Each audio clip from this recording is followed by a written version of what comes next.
Le matin s'étire lentement sur le Mistral, mais l'atmosphère n'a rien de familier. Une lourdeur inhabituelle pèse sur l'appartement de Luna, comme si l'air lui-même refusait de circuler librement. Martin est réveillé depuis des heures. Il ne saurait dire à quel moment exact la nuit s'est terminée, tant le sommeil n'est jamais vraiment venu. Allongé sur le dos, les yeux fixés au plafond, il laisse son regard se perdre dans les lignes qu'il connaît pourtant par cœur.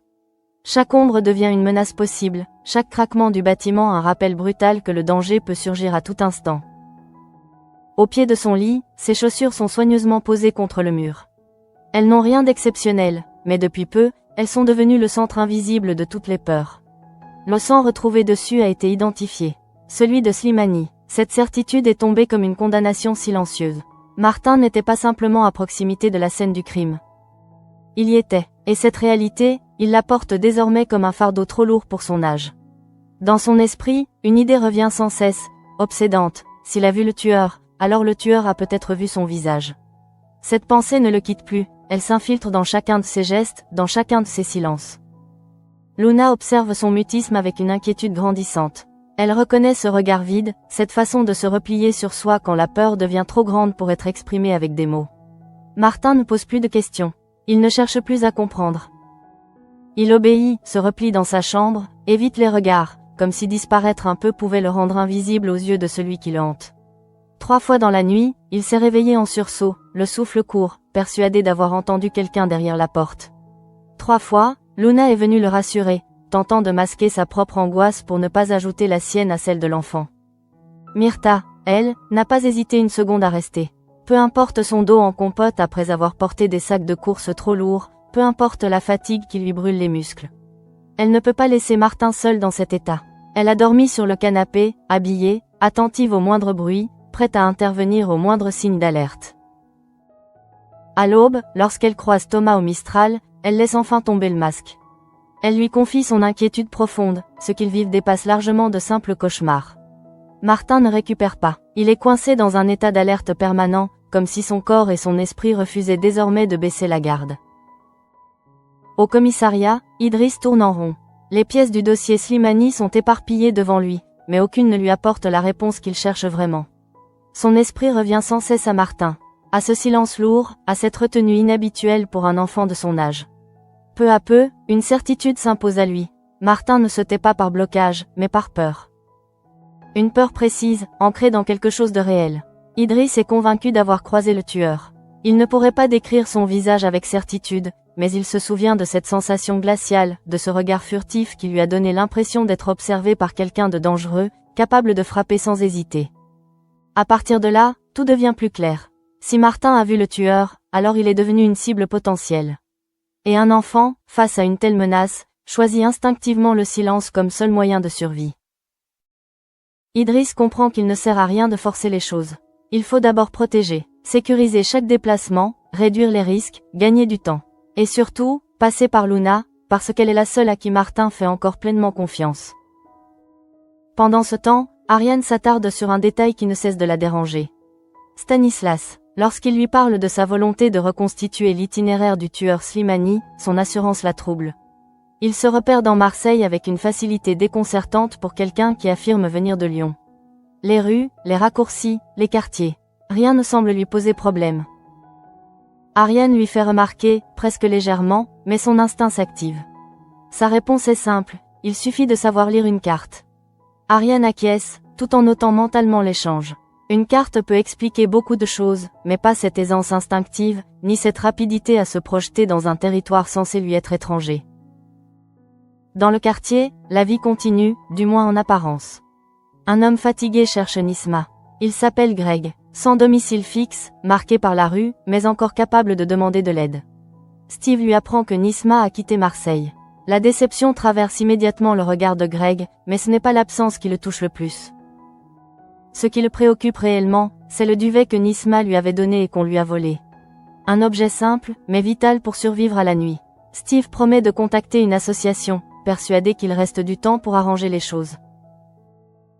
Mais le temps ne joue pas en leur faveur. Quelques heures plus tard, Greg est retrouvé sans vie. La première hypothèse évoque une chute, presque mécaniquement, comme si la mort d'un sans-abri devait forcément être accidentelle. Charlotte, de la Pointe, met rapidement fin à cette illusion. Les marques visibles sur le cou sont sans équivoque. Greg a été étranglé. Quelqu'un a choisi de lui ôter la vie. Cette révélation bouleverse profondément Steve. Il se sent coupable, même s'il sait rationnellement qu'il n'est responsable de rien. Il avait promis de l'aider. Il avait cru qu'il restait du temps. La mort de Greg devient pour lui le symbole cruel d'une violence qui s'étend et frappe sans logique apparente. Un peu plus tard, un geste simple vient fissurer la carapace de Martin. Lucie lui a fait passer ses cours, et parmi les feuilles, elle a glissé une lettre. Quelques mots seulement, sans pression ni question, mais chargés d'une présence réconfortante. Martin esquisse un sourire timide, presque oublié. Il prend son téléphone et appelle Lucie. Sa voix tremble, mais il parle. Il avoue avoir vu 2 hommes se faire tuer. Il est sur le point d'aller plus loin, de dire ce qu'il garde enfoui depuis trop longtemps. Luna l'interrompt instinctivement, pas par méfiance, mais par protection. Elle sent que ce n'est pas le bon moment, pas sans sécurité renforcée. Elle décide alors de sortir avec lui, de lui faire prendre l'air, de rompre cet enfermement qui l'étouffe. Idriss les accompagne, attentif aux moindres détails, chaque muscle tendu, chaque bruit amplifié. La rue semble calme, presque trop. Les passants vont et viennent, inconscients de la menace qui plane. Soudain, une moto surgit et leur coupe brutalement la route. Le temps se contracte en une fraction de seconde. Les détonations claquent, sèches, violentes, résonnant entre les immeubles. Idriss se jette instinctivement en avant pour tenter de protéger. La panique éclate, les cris se mêlent au bruit de pas précipités, et la scène bascule dans le chaos. Quelqu'un est touché à l'instant précis où Luna comprend que ce qu'elle redoutait depuis des jours vient de se produire. Son regard se pose sur Martin, trop immobile, trop silencieux pour que ce soit anodin, et la peur la submerge entièrement. Sa voix se brise dans un cri qui n'appelle ni secours ni protection extérieure, mais exprime une terreur viscérale, celle de perdre l'enfant qu'elle s'efforce de protéger coûte que coûte. Ce cri n'est pas lancé au hasard, il jaillit comme une certitude brutale, comme si, au fond d'elle, elle savait déjà que le danger s'est abattu sur lui.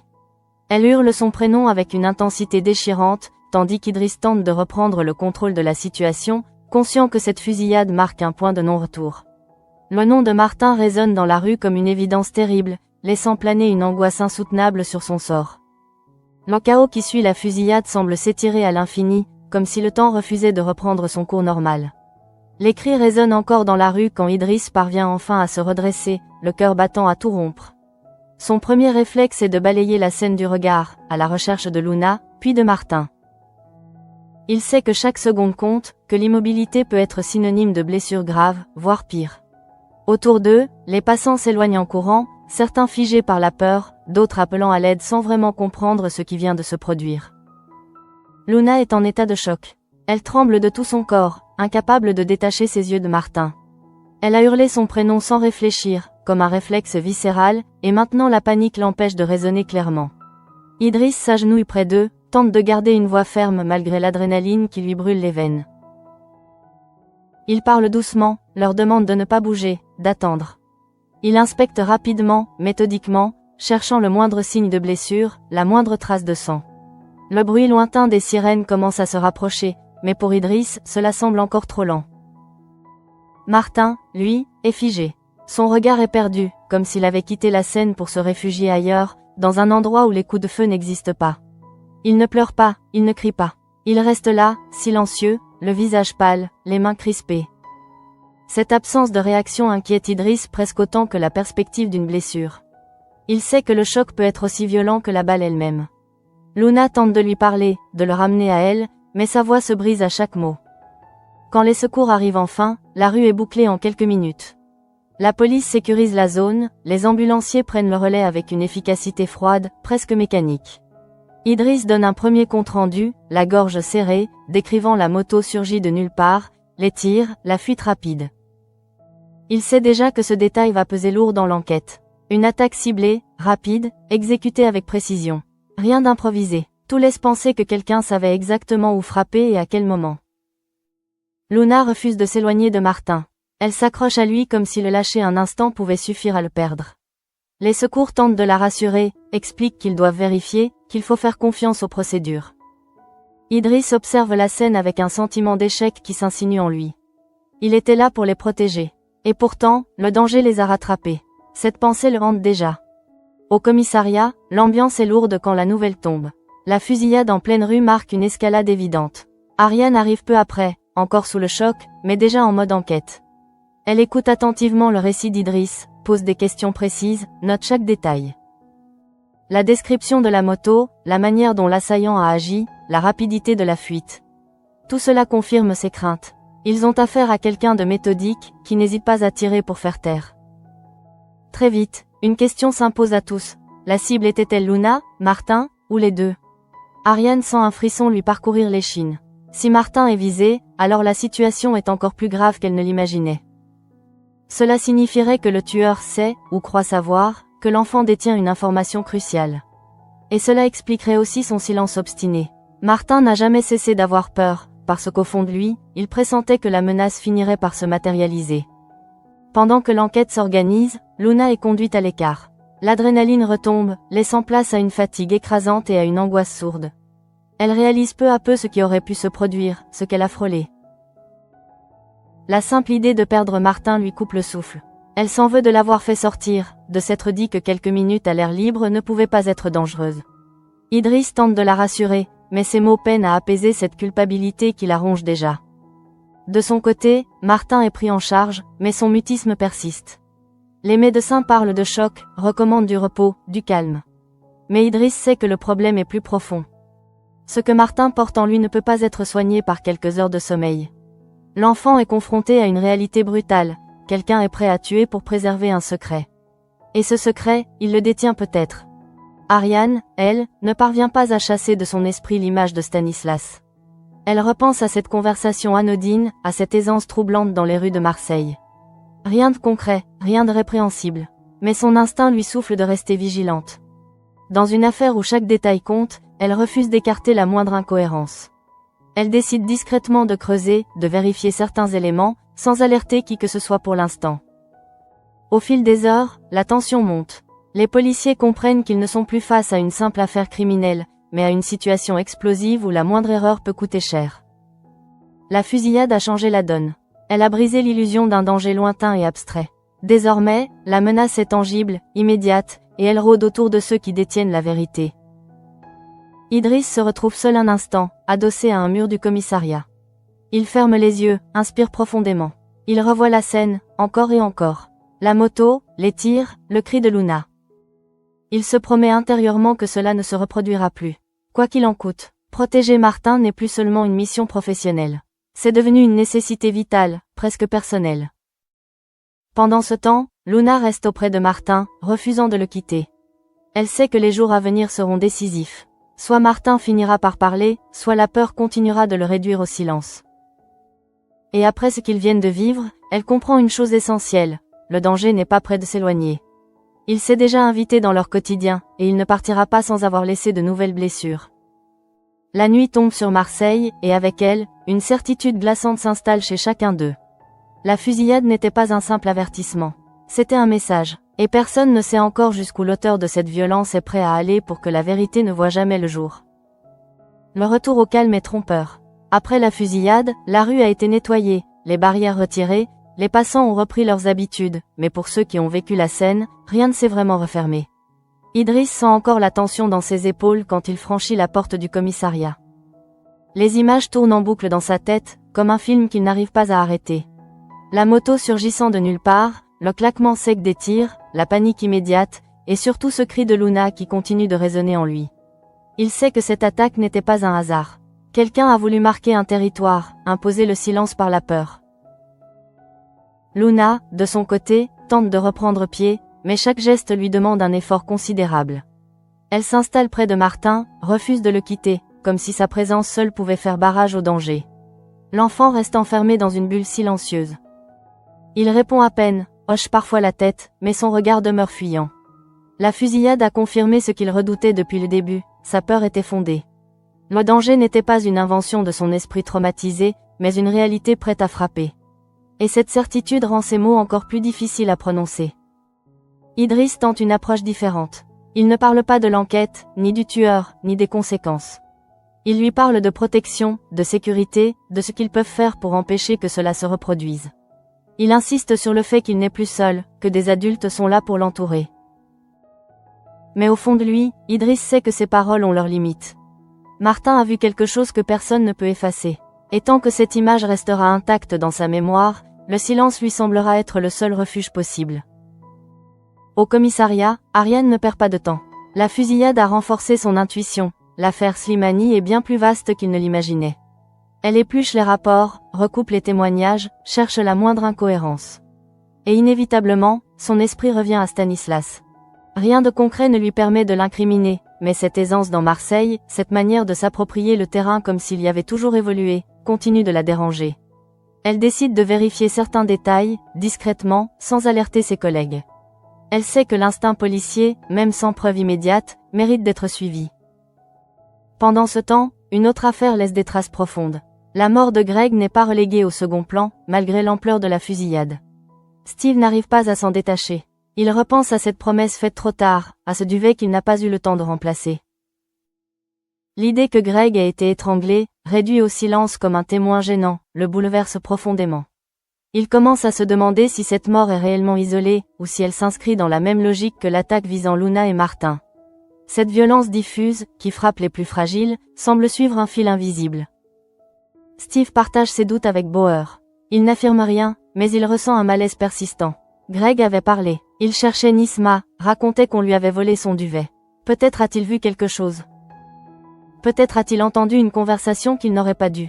L'idée que sa mort puisse être liée à l'affaire Slimani prend doucement forme, ajoutant une couche supplémentaire d'angoisse à une enquête déjà lourde de conséquences. Luna, elle, se heurte à un sentiment de culpabilité grandissant. Elle se reproche chaque décision prise ces derniers jours. Avoir laissé Martin sortir, avoir cru que l'air frais pourrait l'aider, avoir sous-estimé la menace. Même si Idriss tente de la rassurer, elle a l'impression d'avoir échoué dans son rôle de protectrice. Elle observe Martin dormir par intermittence, se demandant combien de temps un enfant peut supporter une telle pression sans se briser. Dans ce climat tendu, Myrtha continue de jouer son rôle de pilier discret. Elle parle peu, mais elle observe tout. Elle voit bien que Martin n'est plus seulement traumatisé, il est terrifié. Et cette peur, elle la reconnaît. Elle sait qu'elle ne disparaîtra pas d'elle-même. Myrtha comprend que tôt ou tard, la vérité devra sortir, non seulement pour l'enquête, mais pour que Martin puisse espérer retrouver une vie normale. Mais comment demander à un enfant de risquer sa sécurité pour aider la justice? Ariane, de son côté, franchit une nouvelle étape dans ses soupçons. En recoupant certains éléments, elle réalise que plusieurs détails autour de Stanislas ne sont pas aussi clairs qu'ils devraient l'être. Rien d'illégal, rien de flagrant, mais suffisamment de zones d'ombre pour éveiller son attention. Elle décide de ne pas en parler ouvertement, consciente qu'une accusation prématurée pourrait nuire à l'enquête. Elle préfère avancer seule, patiemment, en attendant que les pièces du puzzle s'assemblent d'elles-mêmes.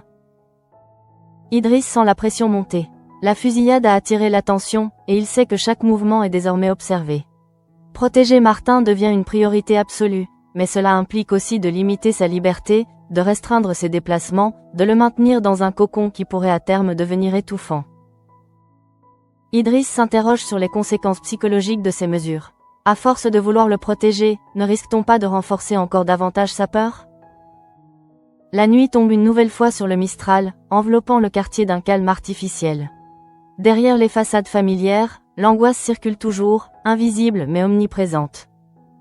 Chacun le ressent à sa manière, Idriss dans sa vigilance accrue, Ariane dans ses soupçons silencieux, Steve dans son chagrin, Luna dans sa peur constante pour Martin. Tous comprennent désormais que la fusillade n'était qu'une étape, pas une fin. Et que la vérité, si elle venait à éclater, pourrait provoquer des secousses bien plus violentes encore. Dans les heures qui suivent la fusillade, une fatigue lourde s'abat sur tous ceux qui ont été directement exposés à la violence de l'attaque. Ce n'est pas une fatigue physique ordinaire, mais une lassitude profonde, celle qui naît lorsque l'esprit refuse encore d'accepter ce qu'il vient de vivre. Idriss reste au commissariat bien après la fin de son service, incapable de rentrer chez lui comme si de rien n'était. Il relit les comptes rendus, écoute à nouveau les témoignages enregistrés, cherche dans les détails ce qui aurait pu lui échapper. Plus il avance, plus une certitude se renforce en lui. Cette fusillade n'avait rien d'un acte désespéré ou improvisé. Tout était calculé, minuté, pensé pour frapper vite et disparaître sans laisser de traces. Ariane, de son côté, partage cette analyse. Elle échange longuement avec Idriss, confronte ses impressions aux faits bruts, et tous deux arrivent à la même conclusion inquiétante, quelqu'un veut faire taire. Et ce quelqu'un est prêt à s'attaquer à des innocents pour y parvenir. Ariane sent que l'enquête est en train de changer de nature. Ce n'est plus seulement une affaire de meurtre à élucider, mais une spirale de violence qui menace de s'étendre à tous ceux qui s'en approchent de trop près. Elle pense à Martin, à ce poids insupportable qu'on fait peser sur les épaules d'un enfant, et un sentiment de colère sourde monte en elle. Dans un autre bureau, Steve peine à se concentrer. La mort de Greg ne le quitte pas. Les images reviennent sans cesse, entremêlées à celles de la fusillade. Plus il y pense, plus un lien se dessine dans son esprit, même s'il n'ose pas encore le formuler clairement. Greg n'était peut-être pas qu'une victime collatérale. Il parlait beaucoup, observait son environnement, connaissait les recoins de la ville mieux que personne. Et s'il avait vu quelque chose? S'il avait entendu un échange compromettant, ou surpris un mouvement suspect? Steve se sent coupable de ne pas avoir creusé davantage, d'avoir considéré cette rencontre comme une simple parenthèse dans son quotidien. Désormais, chaque détail prend une importance nouvelle. Luna, elle, vit dans un état de vigilance permanente. Elle a ramené Martin à la maison, mais l'appartement ne lui semble plus être un refuge. Chaque bruit la fait sursauter, chaque passage dans l'escalier lui donne l'impression que quelqu'un les observe. Elle dort peu, reste à l'affût, comme si elle pouvait à elle seule empêcher le danger d'entrer. Martin, toujours silencieux, ressent cette tension et s'y adapte malgré lui. Il évite de se déplacer, par la voix basse, surveille les fenêtres comme s'il s'attendait à voir surgir une menace à tout moment. Cette vie sous cloche, censée le protéger, commence à peser lourdement sur lui. Myrta tente d'alléger l'atmosphère par de petites attentions, des gestes simples, des paroles rassurantes. Mais elle sent bien que quelque chose s'est brisé. Martin n'est plus seulement un enfant effrayé par un événement ponctuel, il est un témoin traumatisé par une réalité qu'il ne comprend pas totalement mais dont il perçoit toute la dangerosité. Myrta se demande jusqu'où ils pourront maintenir cette situation sans provoquer d'autres dégâts, plus invisibles mais tout aussi graves. Au commissariat, Ariane avance discrètement dans ses vérifications. Elle consulte des dossiers, croise des informations, sans jamais prononcer à voix haute le nom qui lui traverse l'esprit. Stanislas. Elle n'a toujours aucune preuve tangible contre lui, mais certaines incohérences persistent. Son parcours, ses déplacements, certaines réponses trop rapides, trop sûres. Ariane sait que se fier uniquement à son intuition peut être dangereux, mais elle a appris au fil des années à ne pas l'ignorer non plus. Elle décide de garder ces éléments pour elle, en attendant le moment opportun. Idriss, lui, commence à mesurer l'ampleur de la responsabilité qui pèse sur lui. Protéger Martin devient une mission à part entière, presque obsessionnelle. Il organise des rondes plus fréquentes, multiplie les consignes de sécurité, et se heurte parfois à l'incompréhension de ses collègues, qui craignent une surenchère inutile. Mais Idriss ne cède pas. Il a vu la peur dans les yeux de Luna, le choc dans le regard de Martin, et il sait que le danger est réel. Il préfère en faire trop que pas assez. La tension gagne aussi le quartier. Les habitants parlent à voix basse, échangent des regards inquiets. La fusillade a laissé des traces invisibles mais profondes. Chacun comprend que la violence peut surgir sans prévenir, même en plein jour, même dans une rue familière. Ce climat de méfiance générale rend l'enquête encore plus délicate. Les témoins hésitent, se taisent, par peur de représailles. Alors que la nuit tombe à nouveau sur Marseille, une impression de menace diffuse s'installe durablement. Rien ne semble se produire, et pourtant tout paraît prêt à exploser. Idriss, Ariane, Luna, Steve et Myrta partagent désormais la même intuition. Cette affaire est loin d'être terminée. La fusillade n'a pas clos le dossier, elle l'a ouvert sur quelque chose de bien plus sombre. Et au centre de cette tempête, Martin continue de se taire, conscient, peut-être plus que quiconque, que ses paroles pourraient tout changer. La journée suivante s'ouvre sur une tension sourde qui semble s'être incrustée dans chaque recoin du quartier. Rien ne s'est produit durant la nuit, et pourtant personne ne parle de soulagement. Idriss arrive tôt au commissariat, le regard marqué par des heures de sommeil trop courtes. Il sait que le calme apparent n'est qu'un leurre, une respiration avant une nouvelle vague. La fusillade a déplacé les lignes. Désormais, l'affaire ne se contente plus de hanter les dossiers, elle pèse sur les corps, sur les nerfs, sur les décisions à prendre. Idriss le sent dans ses gestes, devenu plus mécanique, plus précis, comme s'il cherchait à reprendre le contrôle par la rigueur. Luna, elle, n'a presque pas fermé l'œil. Elle a passé la nuit à écouter les bruits du bâtiment, à guetter le moindre son inhabituel. Chaque claquement de porte, chaque pas dans l'escalier déclenchait une montée d'adrénaline immédiate. Elle s'est surprise à imaginer des scénarios qu'elle aurait jugés excessifs quelques jours plus tôt, mais depuis la fusillade, l'excès n'existe plus vraiment. Martin est resté éveillé par intermittence, plongé dans un demi-sommeil agité. Lorsqu'il se réveillait, Luna était là, assise près de lui, comme une sentinelle silencieuse. Elle n'osait plus lui dire que tout irait bien. Elle se contentait d'être présente, consciente que parfois, les mots deviennent inutiles. Au commissariat, Ariane poursuit son travail dans l'ombre. Elle avance prudemment, consciente que la moindre erreur pourrait compromettre l'enquête. Elle recoupe des horaires, vérifie des déplacements, s'attarde sur des détails que d'autres jugeraient insignifiants. Chaque élément pris isolément semble anodin, mais mis bout à bout, il dessine une silhouette floue qui l'inquiète. Elle ne nomme toujours pas ses soupçons, même en pensée, préférant les laisser mûrir. Elle sait qu'à ce stade, l'intuition doit s'appuyer sur des faits, même minimes, pour devenir crédible. Steve, de son côté, n'arrive pas à se détacher de l'affaire Greg. La mort du sans-abri l'a profondément marqué, plus encore qu'il ne l'aurait imaginé. Il revoit sans cesse cette rencontre, cette discussion interrompue trop tôt. Plus il y réfléchit, plus une idée s'impose. Greg n'était pas seulement une victime de plus. Il connaissait la rue, ses dangers, ses secrets.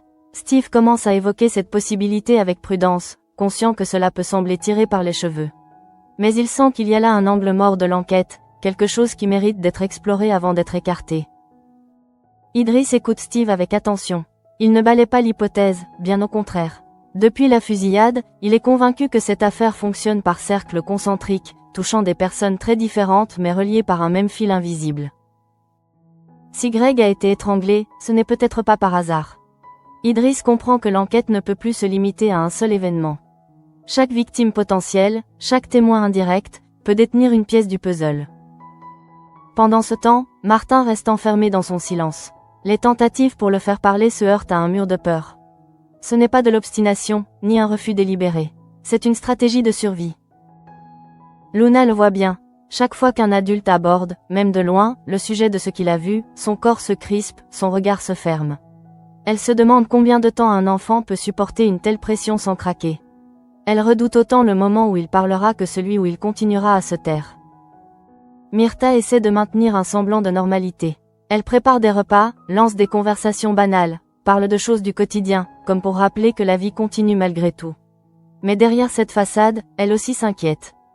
Elle sent que Martin est au bord de quelque chose, sans savoir s'il s'agit d'un effondrement ou d'un passage à l'acte libérateur. Elle sait qu'il faudra du temps, et surtout, une sécurité réelle, pas seulement ressentie, pour qu'il accepte de se livrer. Au fil des heures, Idriss prend une décision difficile. Il renforce encore la protection autour de Martin, quitte à susciter des tensions. Certains collègues estiment qu'il en fait trop, que cela risque d'alerter davantage l'auteur de la fusillade. Idriss assume. Il préfère provoquer des critiques que de revivre une scène comme celle de la veille. Il sait que cette protection renforcée peut aussi avoir un effet paradoxal, rappeler sans cesse à Martin qu'il est en danger. Mais il n'entrevoit aucune autre option viable. Ariane observe ses choix avec lucidité. Elle comprend la position d'Idriss, même si elle sait que chaque mesure a un coût. Elle continue de creuser ses pistes en silence, persuadée que la clé se trouve dans un détail encore invisible. Elle sent que l'étau se resserre, lentement, et que la vérité, lorsqu'elle émergera, pourrait provoquer un nouveau choc. La fin de journée approche, et avec elle, une fatigue morale qui pèse sur tous les protagonistes. Personne ne parle de victoire, ni même d'avancée décisive.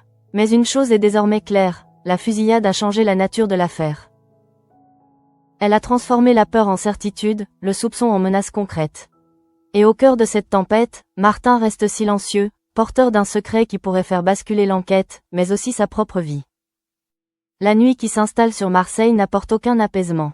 Elle accentue au contraire cette sensation d'étau qui se resserre lentement autour de ceux qui sont désormais directement impliqués dans l'affaire. Dans l'appartement de Luna, la lumière reste allumée bien plus tard que d'habitude. Elle n'ose pas plonger le lieu dans l'obscurité, comme si la pénombre pouvait donner au danger une forme plus concrète encore. Martin est assis sur son lit, le dos appuyé contre le mur, incapable de trouver une position réellement confortable. Le silence entre eux n'est pas vide, il est chargé de tout ce qu'il n'ose pas dire. Luna observe chaque respiration de l'enfant, chaque micro-réaction, cherchant des signes qui lui permettraient de comprendre ce qui se joue réellement en lui. Depuis la fusillade, Martin vit dans une hypervigilance constante. Le moindre bruit venant de l'extérieur déclenche un sursaut incontrôlé. Il scrute la fenêtre, comme s'il s'attendait à voir surgir la moto à nouveau, à tout moment. Luna sent que cette peur commence à s'installer durablement, qu'elle risque de devenir un état permanent si rien ne change. Elle se demande comment lui rendre un sentiment de sécurité alors même qu'elle n'y croit plus totalement elle-même. Elle sait que le silence de Martin est devenu une protection, mais aussi une prison. Et plus les heures passent, plus elle redoute que cette prison ne se referme définitivement. Au commissariat, Idriss et Ariane se retrouvent pour faire le point, loin de l'agitation du reste de l'équipe. La fatigue est visible sur leur visage, mais elle n'a pas entamé leur détermination. Ils savent tous les deux que l'enquête se joue désormais sur un fil. Chaque décision peut avoir des conséquences directes sur la sécurité de Martin et de Luna. Idriss exprime ses doutes. Maintenir une protection visible est nécessaire, mais cela peut aussi servir d'indicateur à celui qui tire les ficelles. Ariane partage cette inquiétude, tout en soulignant qu'après une fusillade en pleine rue, ils n'ont plus vraiment le choix. Le danger est sorti de l'ombre, et il faut l'assumer. Ariane évoque à demi-mot les incohérences qui la travaillent. Elle n'accuse personne, mais elle insiste sur le fait que certains éléments ne collent pas, que certaines présences semblent trop à l'aise, trop sûres d'elles dans un contexte pourtant instable. Idriss comprend immédiatement ce qu'elle sous-entend, même si aucun nom n'est prononcé. Il acquiesce, conscient que la prudence est de mise. Accuser sans preuve serait catastrophique, mais ignorer ces signaux le serait tout autant. Ils conviennent d'avancer avec méthode, de resserrer la surveillance sans provoquer de réaction excessive. Pendant ce temps, Steve passe une soirée étrange au Mistral. L'ambiance est plus feutrée que d'habitude, comme si le quartier entier retenait son souffle. Il repense sans cesse à Greg, à cette mort absurde et violente qui continue de le hanter. Plus il y pense, plus il se persuade que le sans-abri n'était pas simplement au mauvais endroit au mauvais moment. Steve commence à interroger discrètement certaines personnes, sans poser de questions directes, juste en observant les réactions. Il cherche des indices dans les silences, dans les regards fuyants, dans les hésitations. Ce qu'il ressent ne relève plus seulement de la compassion, c'est une intuition tenace que quelque chose relie Greg à l'affaire qui a failli coûter la vie à Martin. De retour chez Luna, la tension devient presque insupportable. Martin finit par s'allonger, épuisé, mais le sommeil ne vient pas. Luna reste assise à côté de lui, partagée entre l'envie de le rassurer et la peur de lui mentir. Elle sait que tôt ou tard, quelqu'un lui demandera de raconter ce qu'il a vu. Et elle redoute ce moment autant qu'elle l'espère. Elle se surprend à penser que la vérité, aussi dangereuse soit-elle, pourrait être la seule manière de mettre fin à cette spirale. Mais elle sait aussi que demander cela à un enfant est un fardeau immense. Idriss, de son côté, ne parvient pas à décrocher. Même une fois rentré chez lui, son esprit reste focalisé sur Martin. Il revoit son regard figé après la fusillade, cette absence de réaction qui l'a profondément marqué. Il comprend que le choc n'est pas seulement lié à l'attaque, mais à la confirmation de ses pires craintes. Martin savait. Il savait que le danger était réel, et désormais, cette certitude a pris une forme violente. Idriss se promet intérieurement de ne pas le laisser affronter cela seul, même si cela implique de prendre des risques calculés. À mesure que la nuit avance, une impression commune s'impose à tous. La fusillade n'était pas un acte isolé, ni même un simple avertissement. Elle faisait partie d'une stratégie plus large, destinée à intimider, à réduire au silence, à montrer que personne n'est hors d'atteinte. Cette prise de conscience change profondément la manière dont chacun envisage la suite. Il ne s'agit plus seulement de résoudre une enquête, mais de protéger des vies face à une menace organisée et déterminée. Quand les premières lueurs de l'aube commencent à poindre, Luna n'a toujours pas quitté le chevet de Martin. Elle observe son visage enfin un peu plus détendu, même si le sommeil reste fragile. Elle sait que la journée à venir sera décisive.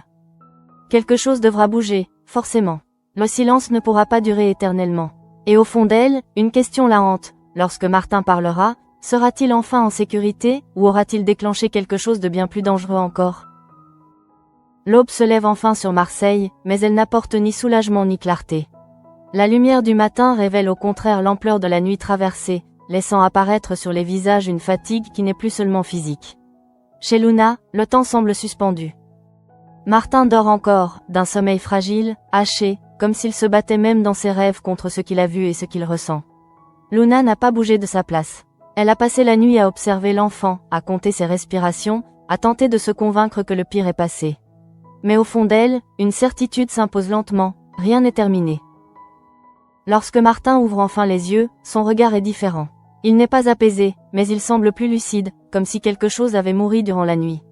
Luna le sent immédiatement. Elle n'ose pas poser de questions, mais elle perçoit ce changement subtil, cette tension nouvelle mêlée à une forme de détermination encore fragile. Martin se redresse légèrement, regarde autour de lui, puis fixe Luna avec une intensité qui la bouleverse. Elle comprend alors que le silence qu'il s'est imposé commence à vaciller, même s'il n'est pas encore prêt à s'effondrer complètement. Au même moment, Idriss arrive au commissariat avec un sentiment d'urgence qu'il n'arrive plus à contenir.